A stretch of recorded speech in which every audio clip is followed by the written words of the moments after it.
What's happening, everybody? Steve Mayeda here with the TSL Podcast. Let's talk about Asperger's and dating, something which is super popular in the dating industry. We've made a lot of content and material about it, but a friend of mine asked me about this just yesterday, and I was like, oh man, totally. We'll talk about it on the call, and that's what we're doing. So what we're going to talk about is basically, how do we look at this? What distinguishes Asperger's Syndrome in a dating situation? What that might mean, some of the frustrations that come about this, some of the motivations which may not be is key to a person who doesn't have Asperger's, but also, how this can work to connect, interpreting people and making connections. Once we get into that beautiful social function, it will work within you. I guarantee you. We've had years and years, over 11 years of guys who've had this syndrome coming to us, go through the different frustrations of it and come out on the other end of really having a beautiful social and sexual life and learning different degrees of empathy. We're going to talk about that. Pay attention, man. And most importantly, I know that on this podcast, you might take notes, you might listen to it a couple times, but what's going to make it most important is the community. Free stuff linked down below. Click it, get into our communities right now. It's 11:20 p.m. It's a Wednesday night. It's August 23rd, 2017, and we're on our MD Excellence call. This is the kind of stuff that you need to be a part of. We have 17 guys on here right now that are actually talking about this topic for about 40 minutes or so before we press play on this record. So you want to get involved in that. That's what's going to help you out the most. Man, we have free groups, we have paid groups. Get some support in to learn this and go through the different time span, because you're not going to just get it from a podcast. We produce these podcasts to build the bridges of communication of what we're doing and share it with the world. In any case, let's get back to the subject. So Asperger's is something that is super common in the dating industry. And before I came into the dating industry, I had a lot of experience with working with people in addiction, people who had heavy traumas and so on, and all those types of things. But it was a surprise how common it was to find guys who had Asperger's syndrome. Now, some of those guys were diagnosed before coming to us. And eventually now in our groups, if we sense it through certain things, and I'm not a doctor, and some of the guys who are on here are doctors, but we always say like, hey, go get tested. Go to somebody who is a behavioral therapist, go to a psychologist, psychiatrist who can actually diagnose you and find out if this is something for you or where you fit on the spectrum of the autism spectrum and so on, and figure out how you can be helped. Where I actually learned the most about working with clients who have Asperger's is when one of my clients actually had me work with their therapist. It was amazing. And it was such an amazing experience to actually work with her, work with my client, and to get them to have a richer feeling of empathy in how they connected with people. It was very interesting because when that client first worked with me, he said, man, if I could just go up to a woman and have that experience, I'd be happy. And then when that happened, he said, well, if I could just get a date with a woman, and have that experience, I'd be happy. And when that happened, it happened. Well, man, if I could start having sex and be more free with this, I'd be happy. And when that happened, it happened. Yet then he said, if I could just be happy with connecting with somebody. And you know what? I will say for him and many other of my clients who have Asperger's syndrome, well, for him in particular, he's happily married. He's been married for a while now. They've been in a relationship for, I think, over 5 years at this point. And, that's a very current or a very common story that I have with guys who come with me. Here's the thing about Asperger's is where I see it is there's definitely two divides of clients that I have. And this is important because it's a starting point. Now, I could be wrong about this and fitting in with the spectrum, but this is something that I notice a lot with the different clients I have is there's either ones that are frustrated because they want to communicate but can't. They don't understand why they can't communicate, and they don't understand even the motive of why they should be communicating, although they want to. It's missing. This is obvious. And when they attempt to do that, it can make you very angry and withdrawn and even rebellious towards the different cultures around you. Now, there's another side which is also there and less noticeable and easier to slip through the cracks of when I get a client like this. I might not tell them for about a month of working with them because I don't notice, hey, get yourself checked out. But this is a guy who may not be able to communicate, empathize, or understand people as well, and have the motive to do it. But when people don't understand him, He doesn't care. So for instance, let's take this guy who does get a little bit more frustrated with it. He tries to learn to talk to people. He learns all of the dating scripts and all the PUA stuff and things to say. And when they don't work, or somebody rejects him, or somebody picks on him, or something gets triggered where, it resorts back to his childhood or how he grew up and so on, but it's hurtful or alienating and so on, he'll react exaggerated in anger. And this might blow up into other stuff. Now, this is something that has to start in one area, which is very important, rather than this guy who goes up and talks to somebody, he learns the dating scripts and so on, or all the PUA stuff that you're supposed to do to get down to in order to talk to people and get good with women and dating and so on. And they don't work. And he's like, well, it didn't work. I guess this isn't making any sense. Let's compute the problem and see what's happening. But the emotional involvement and attachment isn't there. Both have motives to talk to people. Both have motives which are important to understand, that are your sex drive, that aren't going anywhere. That if you want to write those things off, they're not going to do anything. We'll talk a little bit about that here in a second. And you also have social drives. So even though you might have different values of empathy, that you might have different points where you connect on empathy, or you might not even be motivated for empathy, there's still a social drive of wanting to communicate with somebody, to be a part of them or their groups, or some sort of interaction with them. It may not have the motive that has the emotional drive behind it as other people, but those motives aren't going anywhere. The reason why I say that is this guy who does get angry can move into a lot of extreme groups. So we saw this in pickup. Things like PUA hate, or I forget the different groups, but the Gary Kirky show or whatever. If you're hardcore pickup dudes, you know how angry and fueled these groups were. That the guy who killed a bunch of people, Elliot Rodger, he was somebody who had Asperger's. He was somebody who fit in that area where he would get emotionally reactive. He did not know or understand these different things, and he was resistant towards this different treatment. There was a whole bunch of irresponsibility there. But this is where things get bad. It's not that the desire to date people or the desire to be social is a bad thing. It's not that those drivers are going anywhere, but because it was so difficult for him to process those things, and again, I didn't know him, but I've read the different articles and so on, and I've seen so many guys like this, that they take it to a level of like, well, look, women are just objects. Women need to be controlled. That this isn't happening. They don't understand me. So it's about being alpha. It's about understanding logic and a hierarchy of different things and and it goes off into this craziness. Now, I know tons of guys like that. My biggest goal for them is saying, hey, let's chill with the emotion. That doesn't get us anywhere. Our first step is going to learn how to be normally social, which also pairs up with this guy, but to move into normal social interactions that aren't as outcome dependent, but also in tandem with balancing your triggers, with not getting set off in an emotional state. If you're in an emotional state, which is either elated, that means you got some great results and you're winning and people are validating you and you're getting all the signs that you can interpret that you're doing something right, man, that is just as bad is getting down on yourself, getting depressed, hating things, blaming, judging, all this sort of stuff for things not going your way. And the reason for that is that not that results are bad, but when you become outcome dependent and you become somebody who's so focused on those things, you think that that is what's going to make you happy, and that will never be the thing that makes you happy.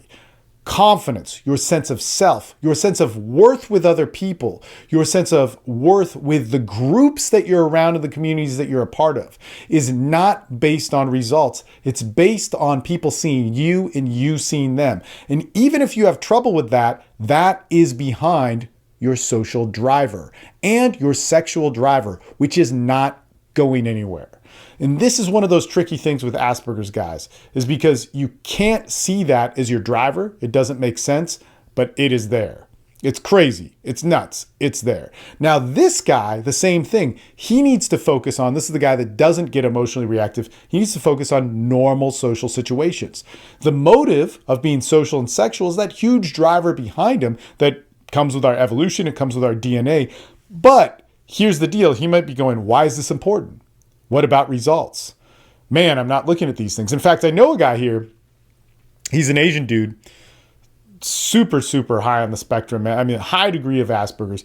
And what he's actually, one of the things that he always says is like, oh no, it comes up with these assumptions and it's so terrible. Well, it's not terrible because he doesn't take it in a certain place and he's found a little niche for him to communicate in, but it does limit him in this huge way. Whereas he goes, look, I've done the dating sites. I'm Asian. I put up the same profile. I put up similar pictures, and my white friend put up other pictures. So it's clear to me that, white women don't like Asian men. And that's true. So I accepted that. And so now I just talk to Asian women and this is what's going on. And this is just so wrong. And what's so amazing is this guy's brilliant in how he thinks, how he breaks down different things about how he can understand economics, how he can understand how different markets work, in that it's not just a black or white thing when it comes to the market, but there's all this spectrum of where you can move and variance in there. So he's able to see that. But to explain to him in social dynamics how this works, and that choice or that emotions move things, or that face-to-face communication means so much more, and that an online dating profile has so many holes in how actual society works, is kind of ridiculous, but he doesn't understand it. He sees that as truth. Now, take that same process, which this guy has, who isn't so emotionally stable or gets more emotionally reactive, I'll say, is going to think the same thing. Look, I did the same online dating profile. Let's say he is Asian and he says, I put it up as my white friend. Everybody liked him more. He got dates. He got laid, da, da, da, da, da. Well, it doesn't go into account all the other things that come into factor there. Maybe on the date, what happened. Let's say the guy didn't get any dates. Let's say the initial message was different. Let's say the pictures were off. Let's say blah, blah, blah, blah, blah. There's so much that comes to account for it. But even more so, you going up to somebody. Our social interactions and face-to-face interactions override so much of the superficialities that we think. Like, so for instance, almost every girl that I've been with, I'm 5'8", actually technically measured 5'7" 3/4, and many of the girls that I've been with and dated, in fact, the mother of my kids is much taller than me. So that all being said, none of those girls said that they were attracted to shorter men. None of them did. But in the face-to-face interaction, things get overridden. None of those girls probably said they were attracted to a guy that has many qualities of mine. In fact, they may even said when they were doing the little checklist of stuff that they didn't like those things. Well, guess what? When I actually interacted with them face-to-face, those things overrode. But somebody who has Asperger's may interpret that in a very, very different way. Okay? When that happens for this guy that's emotionally reactive, so this guy, he just goes, okay, I'm going to accept a certain situation if this is the right way and the wrong way, blah, blah, blah, blah, blah, it's right. But the emotionally reactive guy goes, no, I'm going to change this. I'm going to fix this. I'm going to do these in these sorts of ways, blah, blah, blah, blah, blah. So many groups are full of these guys. And it's really disturbing, okay? Because social and sexual health comes from connection. It comes from empathy. It comes from lack of judgment. And judgment comes from confusion and not understanding people. And when there's a lot of that with this guy, that's huge. So when we look at traits of judgment, enforcement, control, trying to oppress, define, an over need for defining why women may not want us or why certain things in society are this way, there's a massive amount of that. So we saw that with PUA hate. We saw that with Elliot Rodger. We saw that when I was talking about this the other day. How many guys who are a part of MGTOW, how many guys who are a part of the Red Pill, how many guys who are a part of these extremist movements are somebody who has a social disability, who hasn't taken care of it, who's dealing with that frustration. That becomes dangerous because there's no solution except more judgment. Now, here's the other thing. Things like the red pill, things like men go their own way. These can be great things. And a lot of guys actually step into those philosophies and eventually move on with their lives and kind of take a middle of the road path with it. The most extreme guys with it that I have seen are people with learning disabilities that have social disabilities that have an inability to connect. Connection is not seen as the value, but ranking and hierarchy is seen in the value. One of the interesting things, as we were describing this guy, is that how could you understand all this economic genius but not get social dynamics? What's so interesting is fundamentally in our evolution, in anthropology, hierarchy and ranking only comes with bigger societies or more densely packed societies. So the need for hierarchy, the need for ranking does not exist in smaller communities. That it may have different roles, but there's not a value placement. put on anybody. Whereas in so much of this and so much of filtration that comes out of confusion of society, the Asperger's reactive dude, it's dependent upon that. It's all about hierarchy. It's all about ranking, which is motivated usually by an insecurity of not being seen or seen as a low end or feeling like a low end thing. So getting to the high end of it. In fact, mystery method is that. A guy who was a nerd, who didn't get much attention, created a system where he could be on top, rather than looking at actually what motivated us and the real drivers of being social and sexual, which didn't have those things. So I don't know. We can talk about that a lot, but the information is there. It's so clear to see that in smaller tribal communities, which is what we evolved in, it took us a long time to get sustained communities that had more than 40 or 50 people in it. So when we had smaller communities of 10, 25, maybe even 40, we didn't have the same ranking system that we had. There may have been roles or things that people were good at, but everybody's worth was the same. And what's also noticed in smaller groups is that there are less problems percentage-wise of things like Asperger's or even other forms of mental illness. So that's interesting. That's an interesting thing. And there's a whole bunch of theories that go into that. Check out an addiction video to see those sorts of things. But so let's talk about one of the main solutions that helped. So one of the first things that I did when I worked with this one gentleman's therapist is she said, I want you to start with people watching. So I wanted to actually take an approach with this client of looking at some of the emotional issues that triggered him so much, because I wanted to diffuse those so that he wouldn't get so emotionally reactive in certain things. And she said, look, if we're going to work together, I'd like you to start here. Where she said to start was something called people watching. And what we did was we did an empathy exercise with people watching. And she said, look, take out the emotional stuff that might trigger him. I know you want to work on that. We'll get to it, but let's start here. And so what we started doing was we'd go to a cafe, we'd go to a restaurant, we'd go to a park, and we'd see somebody, and I'd say to him, hey, look, try and put yourself in that person's body. Try and put yourself in that person's facial expression. Something that that he could very easily literally see. And I said, I want you to start feeling what you feel. So in your body, I want you to feel what that person's feeling. Feel their facial expressions, feel their hunchoverness, feel whatever. And I want you to think about the situation that they're in. So he would do that. We talked about it for a second. What that's actually facilitating is a blink reaction. So we're not supposed to discuss it too much. We'd have the blink reaction and then we'd discuss the results of it. And then what we'd do is we'd go up and talk to the person and we'd ask them about their day. And we'd start making guesses about different things, or we'd tell them the information that we guessed upon. Well, are you a little bit stressed? And I'm not asking that to be rude or anything, but I just saw you and I'm doing an exercise and I just want to know. And a lot of times we'd be wrong and sometimes we'd be right. Well, within 2 months of doing that 5 days a week, now this was a very particular exercise for a particular person. I'm not saying it's the only thing to do.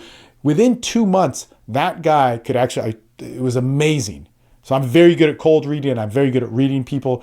But I remember we were sitting in a cafe. He saw a guy standing in line. And I said, well, what about him?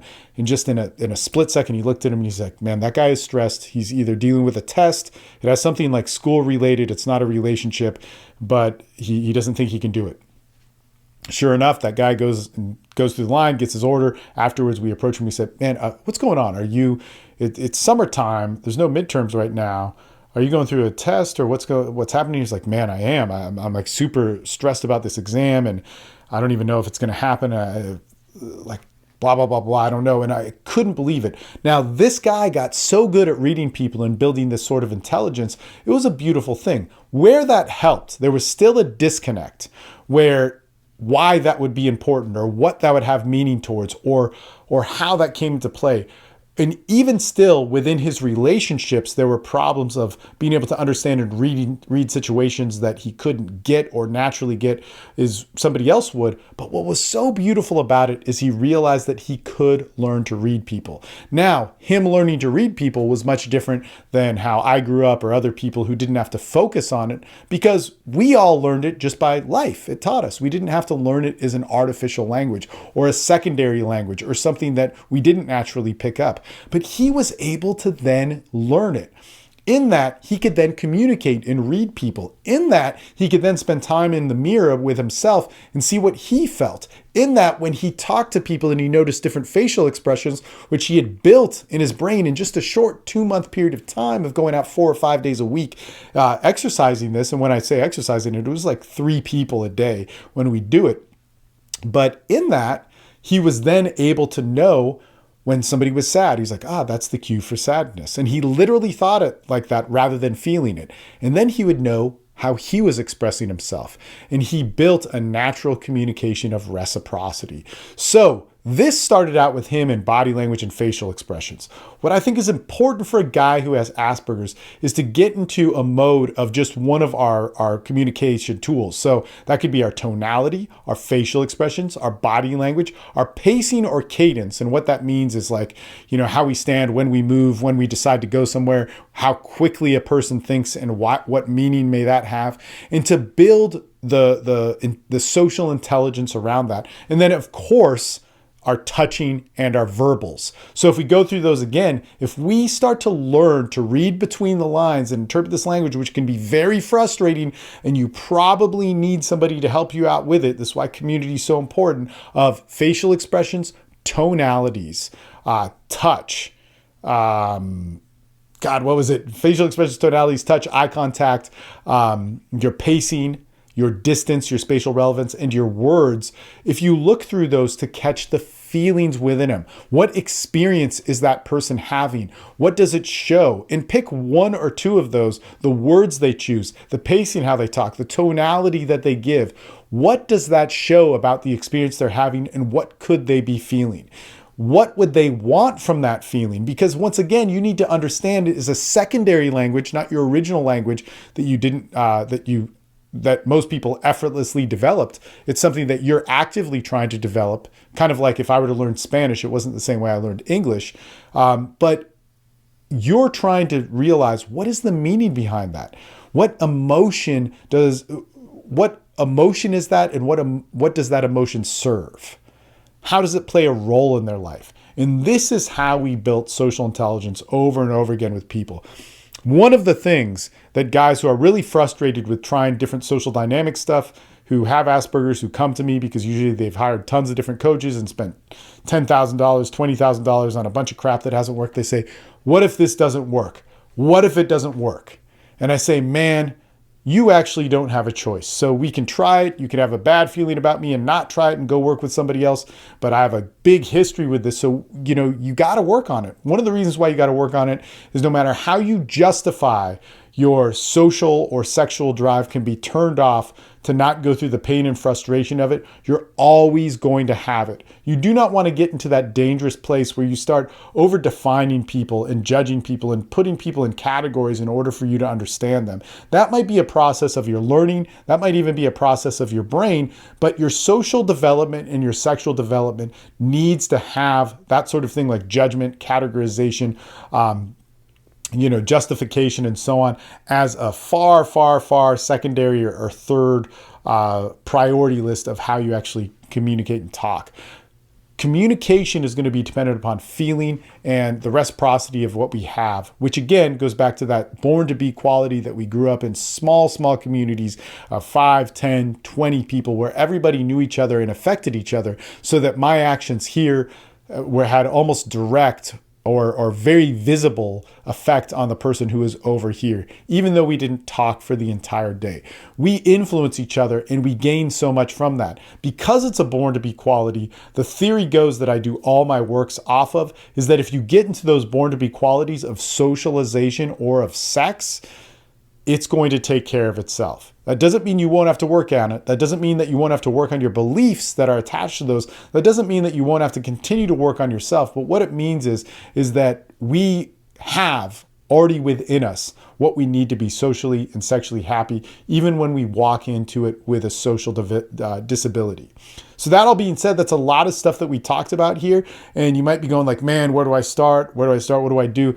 Look, where you start, free stuff link down below. Join our communities. You can check out our free communities, or if you want personalized coaching on this, man, one of the greatest things is, look, it's 11:43 p.m. We have now 16 guys on this call talking about how to live life better. We do that every Wednesday, starting at 8 p.m., all the way usually to 1, and I'm on for 3 or 4 hours of that. We do it on Thursday. We also do it on Saturday. We also do it on Sunday all day. So we have a massive community, as well as online communities where you get 24-hour support all the time, where you can interact. That is super, super important for you to be involved with. So please, please do that.